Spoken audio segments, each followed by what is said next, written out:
이런 우려들이 시장에 반영되면서 반등할 거라고 보여지고, 그러면서 하는 원자재 슈퍼사이클이냐라고 했을 때는 그건 잘 모르겠다 라는 생각은 들고요. 만약에 인플레 해지를 하시고 싶다라고 생각하면 금보다는 이 원자재들이 훨씬 비철금속들이 더 나을 것 같아요.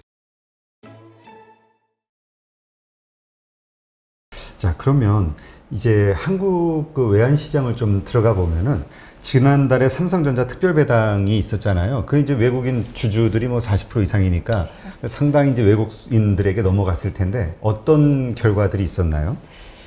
이게 뭐 소문난 잔치가 맞았던 건지 4월 16일이 이제 배당 지급일이었거든요. 네. 저도 4월 월간 전망 쓸 때 당연히 엄청난 변수가 있는데, 뭐 사실 매년 봐왔죠. 이게 별로 영향이 없는 해도 있었고 영향이 있는 해도 있었고, 근데 뭐 일단 규모가 워낙 크니까 이거 무시할 만하다라고 얘기는 할 수는 없었고요. 그래서 16일 전후로 봤는데 환율이 조금 며칠 전에 오르기 시작하더니 뭐 그 주에 뭐 대만 달러나 위안화가 막 강했어요. 그런 뭐 대외 여건 반영하면서 별로 반응을 안 하더라고요. 그래서 첫 번째로 이제 외국인이 배당을 받으면 할 수 있는 행동이 재투자하는 거. 그렇죠. 네, 사실 뭐 보면 조금 했을 때는 송금을 한 60% 정도, 작년 20년 같은 경우 그 정도 했고요. 송금을. 그러니까 40%는 재투자를 하고, 이제 재투자를 안 한다면 나머지 할 수 있는 거는 이제 결국 달러를 사서 자기네 나라에 보내는 건데, 보내는 방법이 미리 사거나 파생 상품을 통해서, 아니면 받자마자 사거나, 아니면 조금 갖고 있다가 사거나 이제 그런 방법이 있어요. 근데 이번에는 물론 이제 그 지급일 전후로 외환시장 거래량이 막 좀 꽤 늘어났어요. 그래서 당연히 바로바로 처리한 것도 있긴 한 것 같은데, 그 1분기 좀 너무 디테일한 데이터긴 한데 외국인들의 NDF 거래를 보면 매수를 많이 했더라고요. 3월에. 물론 이제 달러 강세였기 때문에 그런 트레이딩을 했을 수도 있는데 미리 사놓은 것도 꽤 많은 것 같아요. 결론적으로 영향이 뭐 많이 묻혔다. 뭐 변수가 작동을 안 했을 리는 없는데 어쨌든 많이 묻혔다. 라고 생각합니다. 그렇다면 지금 우리 수출 지표는 지금 역대 최고치를 계속 찍고 있잖아요. 맞습니다. 이것이 앞으로도 계속 지속될 거라고 이제 그 주식 쪽의 전문가분들은 말씀을 하시는데, 그렇게 됐을 때 그 우리 국내 환율 시장은 어떻게 될 것인가, 뭐 변수는 없을까, 이런 것들이 질문이 생기거든요. 사실 제가 2분기 환율 좀 빠질 걸로 봤었거든요. 그 이유가 4월 배당 시즌 끝나고 이게 이제 경상수지는 그 수출입, 그러니까 거의 상품 수지, 무역 수지에다가 서비스 수지랑 소득 수지, 이게 배당 주고받고 우리도 받은 게 있고 이제 그런 거 더한 거거든요. 4월이 조금 낮고 이게 5년 평균인데 4월이 되게 낮네요. 네, 그 배당 지급하다 보니까 이제 한 번에 우리는 이제 배당금을 막 나눠서 받아오는데 우리는 보통 이제 4월에 지급을 많이 하니까 4월에 조금 경상수지가 적고 5, 6월에 많아지거든요. 5, 6월에 많아지니까 좀 리플레이션 트레이드 2분기 때 되고, 경상수급 조금 여유 생기고, 리플레이션 트레이드 하면 우리 외국인이 우리 주식 살 수 있고, 또 보통 이제 선박수주도 이제 1분기에 엄청 많이 되긴 했는데, 경기 개선 기대가 막 무르익을 때 선박수주도 많이 되더라고요. 그래서 여건이 괜찮겠다라고 생각을 했어요. 근데 이번 주에 나온 이제 4월 수출입 지표를 보고 약간 고개를 갸우뚱하게 됐는데. 왜요? 일단은 4월 수출이 41.1% 잘 나왔는데 수입 또한 34% 정도 늘었더라고요. 그래서 봤더니 여기 보시면 이제 무역 수지, 그러니까 수출입하고 이제 남은 수지를 달러 남는 거를 보신다고 생각하면 되는데, 보통 이제 4, 5, 6월이 나쁘지 않아요. 여름 휴가 갔다가 다시 또 가을에 많이 하고. 근데 올해 무역 수지 같은 경우는 4월이 4억 불도 수지가 안 났어요. 수입을 많이 해서. 그러니까 보니까 반도체 수입도 많이 늘었고, 반도체 제조 장비 수입도 많이 늘었고, 또 원자재도 사실은 뭐 가격이 조금 올라서 원자재 수입도 늘었고, 그래서 수출이 5, 6월에 계속 잘 돼도 뭐 수출입 은행 같은 경우는 이제 2분기 수출 35% 평균 늘어날 걸로 보고 있던데, 수출이 잘 돼도 수입이 만약에 계속 요 트렌드로 가면 외환시장 수급이 계속 타이트할 수 있겠구나라는 좀 생각이 들었고, 이건 좀 더 데이터를 봐야 될 것 같은데 이런 상황이 조금 더 이어질 가능성은 있는 것 같고요. 다만 이제 그 우리 해외 주식 투자하는 그 부분 있잖아요. 근데 1월이 월간으로 제일 많이 샀거든요. 네. 50억 달러. 여기 보시면 이제 1월 그 무역 흑자가 한 30억 불 좀 그거 내외인데 우리 개인분들의 해외 주식 투자가 50억 불이었어요. 그리고 뭐 2월, 2, 3월 한 30억 불 정도, 4월은 22억 불밖에 안 사셨더라고요. 그래서 조금 요거는 조금 잦아들었기 때문에 조금 뭐 달러 수요 유발하는 건 적긴 한데 2분기 좋게 봤는데 일단은 수입 얼마나 하는지도 좀 봐야겠다라는 생각은 듭니다. 네. 네. 그렇다면은 지금 지금 말씀하신 이러한 여건 지금 일어나는 상황들 때문에 앞으로 달러가 아까도 이제 좀 약세로 갈 것으로 보시는 이유들이 다 여기에 다 포함이 된 거라고 보면 될까요? 그러니까 뭐 2분기는 좀 그렇고요. 일단 하반기는 저는 또 반등하는 쪽으로 보거든요. 3분기나 4분기에서는 예. 다시 달러 강세 쪽으로 좀 갈 것이다. 이게 또 뭐 제가 막 점장이도 아니고 그렇죠. 예, 막 이게 흐름을 좀 당겨올 계산을. 수도 있을 것 같아요. 근데 하반기에는 분명히 테이퍼링은 일단 우리는 알겠는데 금리 인상 시점이 조금 당겨질 가능성, 물가 우려 이런 우려들이 시장에 반영되면서 반등할 거라고 보여지고 2분기는 조금 안정되는 그런 흐름이 예상이 되고요. 제가 5월 전망을 할 때 레인지를 이런 거 막 밝히기 좀 그렇지만 1,090원에서 1,130원 정도 전망을 했어요. 근데 사실은 막 월간 전망 쓸 때 분위기는 막 다 이제 1,100원 밑으로 갈 수 있는 막 분위기긴 했었는데 어쨌든 지금 올해 이번 일주일은 이제 월화수가 이제 일본, 중국 휴장이기 때문에 일단 조금 모든 플레이어들이 시장에 돌아오고 나서 흐름을 좀 더 봐야 될 것 같아요. 네. 그렇다면 지금 우리가 현재 1,200원, 1,120원 선이잖아요. 예. 그러니까 오히려 좀 이게 떨어질 가능성이 좀 있는 거네요. 1,130원 정도로. 5월은 일단은 네. 그렇게 보고 있습니다. 네. 하여튼 요새 미국 주식들에 투자하시는 분들이 많아가지고 이 환율이 되게 민감하더라고요. 언제 맞습니다. 환전을 할 것이냐. 네. 요거에 따라서 사실 몇십만 원, 몇백만 원이 왔다 갔다 하니까. 네, 맞습니다. 알겠습니다. 요 투자하시는 분들 이 환율 한번 잘 참고하시고요. 이제 원자재 관련해서 좀 질문을 드릴게요. 이 원자재도 뭐 슈퍼사이클이 왔다. 아니면 뭐 올 것이다 이런 이야기들이 사실 올 초까지도 많았었잖아요. 네. 작년서부터. 어떻습니까? 지금 상황은? 제가 뭐 원자재 전문가는 아니지만은 2000년대 초 중반에 왔던 중국과 뭐 신국이 엄청나게 투자하고 막 그러면서 하는 원자재 슈퍼사이클이냐라고 했을 때는 그건 잘 모르겠다 라는 생각은 들고요. 그럼에도 불구하고 가격이 당분간은 잘 안 떨어질 것 같다라는 거는 좀 확실한 것 같아요. 일단 위기가 항상 끝나고 나면은 여기 또 차트가 있긴 한데 네. 여기 금융위기 끝나고 나서도 우리가 그때도 11년도에 1150인가?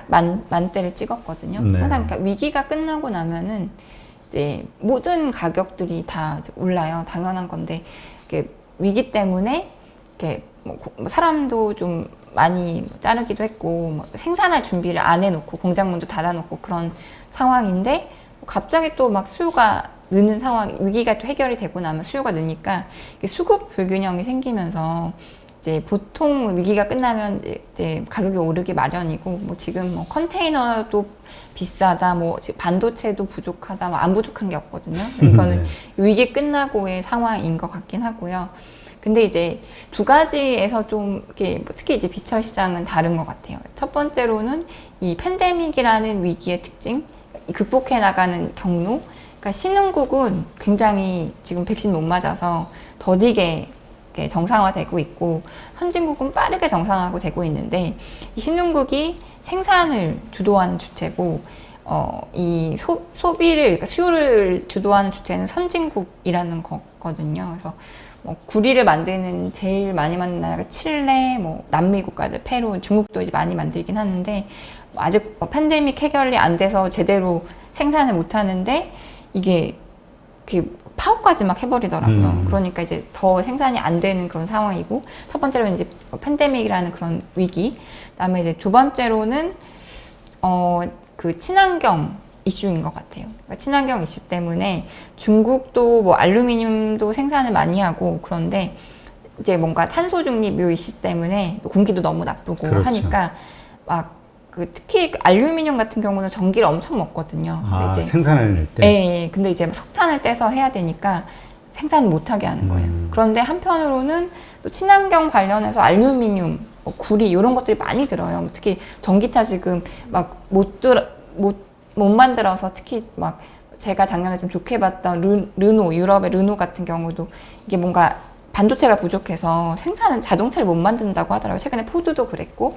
어쨌든 그 친환경 관련한 그런 제품들에 이것들이 많이 들어가요. 그러니까 수급이 더 이제 망가지는. 다가 이제 또 미국이 그 인프라 투자한다는 것들도 구리가 당연히 많이 들겠죠. 어쨌든 그 위기 끝나고의 일반적인 수급 불균형에다가 팬데믹이라는 특징, 그 다음에 친환경이라는 이슈, 이런 이슈 때문에 일단은 지금 굉장히 힘든 상황인 것 같습니다. 네, 그렇군요. 근데 사실 이 구리와 관련해서는 사실 경기가 정말 좋아질 때 구리 수요가 확 늘어나면서 네. 가격이 상승한다 이런 얘기가 있었잖아요. 네, 맞습니다. 근데 어떤 분들은 지금 우리가 경기 상승하는 것만큼보다도 더 구리 가격이 오른 거는 그 투기 세력에 의한 가수 사재기 이게 더 많은 차지를 하고 있다 이런 얘기도 있던데요. 그거 너무 당연한 것 같아요. 돈이 막 엄청나게 풀리다 보니까 사실 구리값만 오른 거는 아니잖아요. 막 네. 다 엄청나게 다 뭐 모든 주식도 다 올라와 있는 상황이고 구리도 당연히 이제 그런 그 흐름에 들어가 있고 또 이제 뭐 인프라 투자하고 한다 하니 그런 투기적인 그런 수요, 인프라 투자 기대를 당겨서 반영한 측면도 큰 것 같기는 해요. 네, 그렇군요. 자, 그러면 지금 우리가 이렇게 이러한 흐름을 놓고 봤을 때 그냥 이렇게 원자재가 꺾일 그러니까 계속 상승을 할 것이냐, 혹은 이렇게 좀 하락한다는 건 결국 경기가 그러니까 생각보다 안 좋을 수 있다라는 얘기도 되는 거잖아요. 뭐 변수들이 있을까요? 일단은 잘 안 빠질 것 같아요. 그냥 계속 지속적으로 상승할 것 같다. 네, 제 생각에는 만약에 인플레 해지를 하시고 싶다라고 생각하면 금보다는 이 원자재들이 훨씬 비철금속들이 더 나을 것 같아요. 아, 그래요? 금 같은 경우는 워낙에 금리에 또 민감하고 달러가 강하면 뭐 사실 뭐 다른 원자재도 마찬가지긴 하지만 힘을 받기는 좀 어렵거든요. 근데 이제 이런 산업재들 같은 경우는 이제 뭐 금리가 오른다는 거는 결국 경기가 좋다라는 걸 의미하고 산업에 필요한 물건들이 많아진다라는 걸 의미하기 때문에 오히려 금보다는 인플레 해지를 위해서라면 이런 자산들이 낫다라고 생각이 되고요. 값을 급락시킬 거는 사실 여기 이제 구리 수급 전망 보시면 네. 올해는 이게 이제 블룸버그에서 이제 기관들의 구리 수급 전망을 모아서 발표를 하는 건데 올해는 수급이 쉽게 풀리지 않을 것 같아요. 아, 공급보다 수요가 훨씬 높네요. 네, 그러니까 아무리 투기적인 수요를 하더라도 수급이 풀려야 조금 이렇게 가격도 반영을 해 나갈 수 있는데 뭐 칠레라던가 이런 데들이 뭐 파업하고 막 그런 것들 보면은 빨리 또 풀릴 것 같진 않고요. 또 전반적인 임금 상승 압력, 뭐 그런 그런 여건들을 보면은 수급이 빨리 해소될 것 같지는 않고 그렇기 때문에 올해는 계속 좀 버틸 가능성이 높지 않을까 그렇게 생각이 되고 13년도 여기 보시면 왼쪽 차트 보시면 이제 구리값이 이제 막 또 급락하는 그런 흐름을 보이긴 하죠. 근데 사실 원자재 시장은 워낙 수급에 예민하기 때문에 또 이 수급이 한번 돌기 시작하면은 굉장히 또 예민해져요. 그러니까 수요는 똑같은데 이제 공급이 막 더 많아지는 여건이 분명히 올 거거든요. 지금은 가격은 올랐지만 그 상황은 절대 아니고 네. 그런 상황이 오기 시작하면은 이제 돌 수는 있는데 아직은 아닌 것 같다. 또 이제 요 14년 요 꺾일 때쯤 시작해가지고 이제 미국 이제 물론 이제 지금 미국 금리가 먼저 오르긴 했지만 금리 인상 이슈, 상승 이슈 뭐 그런 것들이 있긴 했지만 그때 이제 유럽이 굉장히 안 좋았거든요. 네. 그러니까 저는 또 하나가 지금 앞에 달러에서 얘기를 말씀드리려고 했는데 사실 유럽이 앞으로의 달러의 방향성에는 그러니까 14년도에 달러가 이제 테이퍼링 하면서 급등한 거는 결국은 유럽의 힘이 컸다라고 생각이 됐거든요. 네. 그러니까 유럽이 완전 망가지고 14년에 미국은 테이퍼링 시작하는데 드라기 총재가 나와서 모든 것을 하겠다고 하면서 마이너스 금리 도입하고 양적 완화하면서 이제 극명하게 갈리면서 달러가 급등을 했는데 유럽이 버텨주면은 일단은 달러도 그렇게 많이 강해지지는 못할 것 같아요. 유럽 경기가. 그래서 지금 아직도 뭐 순환적으로는 유럽이 좋아질 수 있어도 쟤네는 구조적으로 힘들다라는 이슈들도 많긴 한데 어쨌든 유럽 경기가 받쳐지는지도 원자재 시장, 달러 시장 다 좀 중요할 것 같아요. 근데 어쨌든 수급이 빨리 풀리기는 어려울 것 같다. 인플레 해지를 하고 싶으시면 잘 금보다는 불이가 나는 거예요. 그러니까 이렇게 수요가 더 높다는 거는 가격이 더 계속 상승할 거란 얘기니까 지금도 투자하면 그 오히려 상승할 가능성이 높다 이런 얘기인 거잖아요. 그러니까 엄청나게 막 구리를 해서 재미를 보시라고는 이미 만불이라서 말씀드리긴 조심스럽지만 인플레 고민하시면 좀 담아놓으셔도 괜찮을 것 근데 같아요. 요즘 뭐 주식시장에서도 동 관련, 구리 관련 그 회사들이 주가가 괜찮더라고요. 그러니까 이제 그 이익이라든가 여러 가지 것 때문에 그런 것 같은데 그런데 지금 아까 원자재 관련해서 사실 우리가 원자재보다는 사실 금을 많이 생각했잖아요. 금이나 은.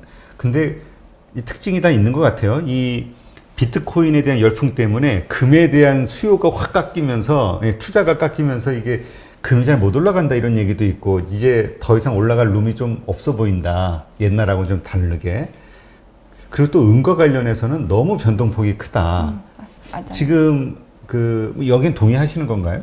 저는 사실 작년이 금 투자하기에는 금이 되게 엄청 막 좋은 자산 같지만 어떻게 보면 실체가 없을 수도 있고 산업에 잘 별로 안 쓰이기 때문에 전부 장신구라며 이 인도하고 중국. 어떻게 보면 없어도 될 물건들이긴 하거든요. 근데 어쨌든 중앙은행들이 이제 보유액에 담고 그러다 보니까 이제 가치가 있다라고 보는데 그러니까 작년이 사실은 투자하기 제일 뭐 계속 말씀드렸던 좋은 시점이었다. 돈은 많고 세상이 불안하고 금 사는 게 맞는다고 생각을 하는데 지금 이제 뭔가 잡히기 시작하잖아요. 실물과 관련된 구리, 알루미늄 그런 것들과 이제 좀 더 이제 관심을 보일 수밖에 없는 환경이기도 하고 사실은 그러니까 비트코인이 금 대신 비트코인에 투자한다 처음에는 설마 뭐 그럴까 생각을 했는데 지금의 이런 상황들을 보니까 그 유동성이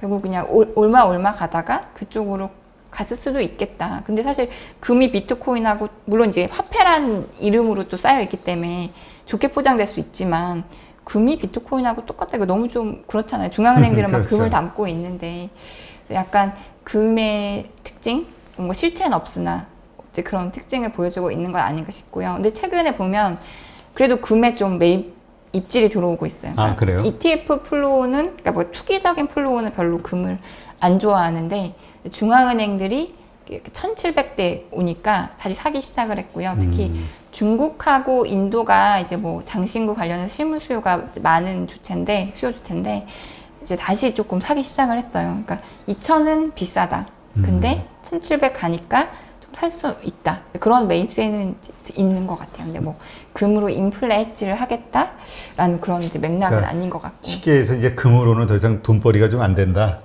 네, 그런 수요는 없고 이제 실물 수요가 있는 거죠. 가격이 저렴해졌으니까 이제 필요한 사람들이 사는 수요들이 있는 것 같다. 알겠습니다.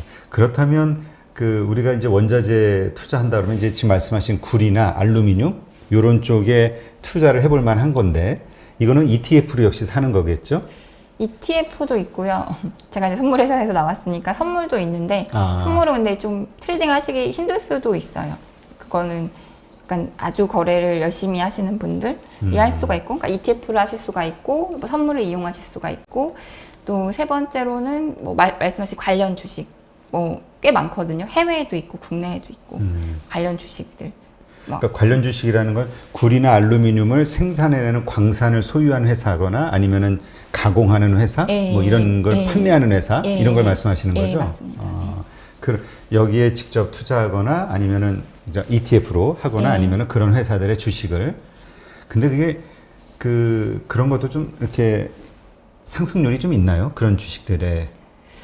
제가 최근 데이터는 확인을 못 해봤는데 알코아 같은 경우는 그때 이제 한참 막 계속 손실 받아서 저희 팀에 하시는 분이 막 와이프분한테 엄청 욕먹으시다가 드디어 플러스로 전환됐다면 최근에 막 들었었거든요. 관련성이 다 당연히 있고요. 네, 알겠습니다. 하여튼 이 환율, 그다음에 원자재 이런 것들은 뭐 전혀 이 연결이 되고 이게 또 결국 이 현물, 이 주식 시장까지 다 연결이 되기 때문에 우리가 이제 좀 이해를 하고 있어야 되는 게 아닌가, 투자를 하기 위해서는. 그런 생각에서 이제 이런 시간을 만들었는데, 예, 한번 이제 전체적으로 이 시장 흐름이 이렇게 보이는 것 같네요. 네.